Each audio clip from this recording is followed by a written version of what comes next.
Also, I take it to be a positive development that China is beginning to find ways to use renminbi in trade and in the international system, moving in the direction of a more, what you might call, convertible and used currency in the global system. Because I think if China does that, it's going to have to do a lot of other things to its domestic financial system that will be useful. So on the economic side, I actually see some incremental positive progress going on. And I think the one thing you're going to hear in this strategic and economic dialogue is actually more talk about now the need for interest rate reform and reform of the financial system in China that would drive more reform across the board in China. So strategically, in terms of foreign policy, I'm a little bit, I think the context isn't as positive as I'd like to see. The economic context, it seems to me, isn't terrific, but it's not particularly bad, and I think our leaders see some positive developments there. Now, I'd like to just say a couple of words, and I'd welcome Chris to give his views in the question and answer if he disagrees. The way I saw the SED under Henry Paulson in the previous administration was he was essentially made a kind of, for negotiating purposes, vice premier in the system. And there was a pretty clear hierarchy on the U.S. delegation, and the Treasury Secretary ran it. He had his own long history with the Chinese, credibility, relationships with Wang Qishan, his counterpart on the other side.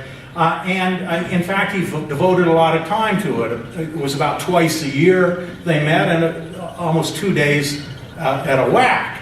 Now what we have is an S and ED with two co-equals on each side. The Secretary of State and the Treasury Secretary for us, Wang Qishan, the financial guy on their side, and Dai Bingguo, the foreign policy guy. So what we have is delegations that are twice as big, meet once a year for half the time.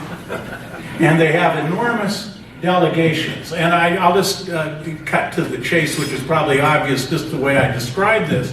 I think the dialogue is great. It's better that we're talking than we're not talking.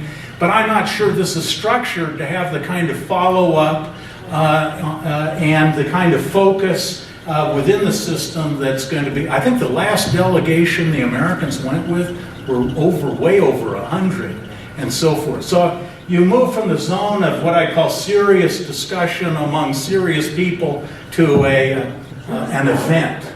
And so I must say I'm more congenial actually to the previous incarnation of this. There was also the State Department under Zellick carried on a very, what I thought was fruitful dialogue at that level. So, you want to sort of evaluate, is the forum producing the kind of results? And I guess I don't know. I want the best. I'll hope for the best, but I'm not sure we structured this in the best possible way. Let me just wind up by saying what I think, at least as I would understand it, and I've talked to quite a few Chinese in the last week as well, what each side seems to want, or at least what their talking points are going to be. If you ask about the U.S., as I said, I think that we'll have the obligatory exchange rate discussion, but there won't be very much feeling behind it. There'll be some acknowledgement that China has moved between inflation and its readjustment in a good direction. We'd like to see them go faster, but I think it won't be particularly acrimonious. We'll be talking about domestic innovation. That is what I guess business people would say forced technology transfer for access to the Chinese market. Businesses, as Barry was talking about, very upset about that topic. I think the feeling is that the central leadership now understands some of the dangers to China's own interest, but how do you get the provinces and subordinate administrative units, and so pushing for implementation as opposed to getting them to agree to the policy. I think there's going to be on the problem. Part of the problem with this S and ED is you mix the economic issues with the diplomatic and strategic issues. Certainly, we're going to have an obligatory discussion on the crackdown, and we'll call it that, and human rights related issues. We're going to also be talking about military-to-military relations and so forth. Frankly, I don't think the Chinese are going to move very far on military-to-military relations, because frankly, they're afraid we're going to sell weapons to Taiwan in a future that they'll have to react once again. And so I don't see too much there. There was a lot of promise on the environmental and energy front, and frankly, I think that's lost a little bit of direction, although I need to know a little more about that. As to the Chinese, what do they want? I think what their top priority, if they could get a takeaway, would be diminishing export controls is a very high priority to them. As I would understand our politics, that's not going to happen anytime soon, and maybe not anytime in the measurable future. They also, I think, want reassurance really on foreign direct investment. There was, as we were talking earlier today, the turn down on, there was a proposal to build a steel plant in Mississippi that ran into a congressional buzzsaw. The Chinese, I think, would like the U.S. to come with a rather clear set of guidelines about what kind of FDI will you accept and won't you accept, and so forth.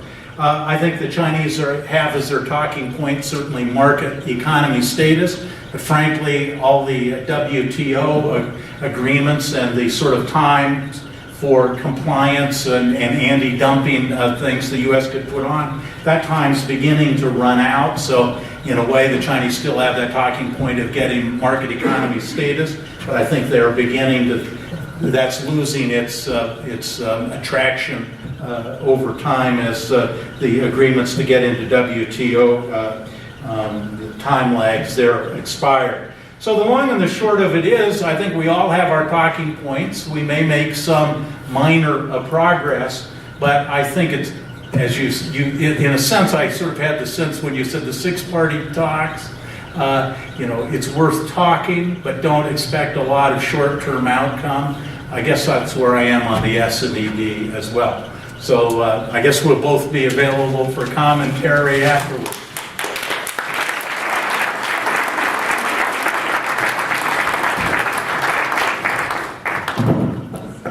Yeah, I'm sure Ambassador Hill and Professor Lampton would be happy to take a few questions if the audience.